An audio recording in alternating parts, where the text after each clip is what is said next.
السلام علیکم ورحمۃ اللہ وبرکاتہ۔ دوستو، بھینسے کے حوالے سے سوال کیا جاتا ہے کہ بھینسے کی قربانی جائز ہے یا ناجائز ہے۔ تو اس میں آپ کو بتا دوں کہ یہ مفتیان کرام نے، علماء کرام نے کافی ہماری رہنمائی فرمائی ہے کہ بھینسے کی قربانی جائز ہے، اور اس میں کوئی کراہت بھی نہیں ہے۔ آپ چاہیں تو بھینسے کے اندر حصہ ڈال سکتے ہیں یا خود اپنے ایک جانور اپنی طرف سے قربان کر سکتے ہیں۔ اور پاک علی کرم اللہ تعالی وجہہ الکریم سے ایک روایت بھی دلمی شریف کی روایت ہے کہ آپ نے فرمایا، حضور علیہ الصلوۃ والسلام نے فرمایا تھا کہ بھینس کے اندر 7 شخص اپنا حصہ ڈال سکتے ہیں، یعنی 7 شخصوں کی طرف سے یہ قربانی کی جا سکتی ہے جس طرح گائے کی جاتی ہے۔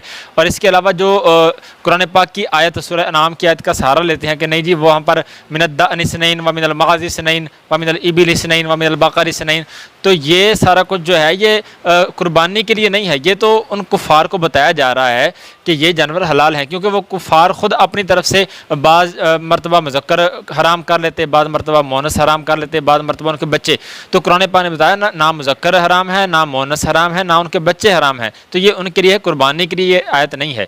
تو قربانی کے لیے 3 جانور ہیں، اس میں ساری اس کی نوع، جیسے اونٹ، گائے اور بکرا۔ اب اس میں جتنی نوعیں سارے داخل ہیں، جیسے خصی ہو یا غیر خصی ہو، مذکر ہو یا مونس ہو، وہ اس میں داخل ہے، اور بھیڑ اور دمبا بکرے میں داخل ہے۔ اسی طرح سے جو بھینسا ہے یا بھینس ہے وہ گائے میں داخل ہے۔ اور اس کے علاوہ آپ دیکھنا چاہیں تو فتاوی عالمگیری کے اندر بھی دیکھ سکتے ہیں، بارہ شریح جلد نمبر 3 کے اندر بھی اس کو دیکھ سکتے ہیں۔ قربانی جائز ہے، کافی علماء کرام کے فتاوی جات بھی موجود ہیں، آپ اس کی قربانی کر سکتے ہیں اور یہ جائز ہے۔ اور اگر آپ اس میں حصہ ڈالنا چاہیں تب بھی ڈال سکتے ہیں، خود قربانی کرنا چاہیں تب بھی اس کی کر سکتے ہیں۔ بھینس کی ویسے عام طور پہ نہیں ہوتی کیونکہ وہ دودھ دیتی ہے، بچے دیتی ہے، تو بھینسے کی زیادہ تر ہوتی ہے۔ بہرحال بھینسے کی ہو یا بھینس کی، اس کی قربانی جائز ہے، چاہے مذکر ہو چاہے مونس ہو۔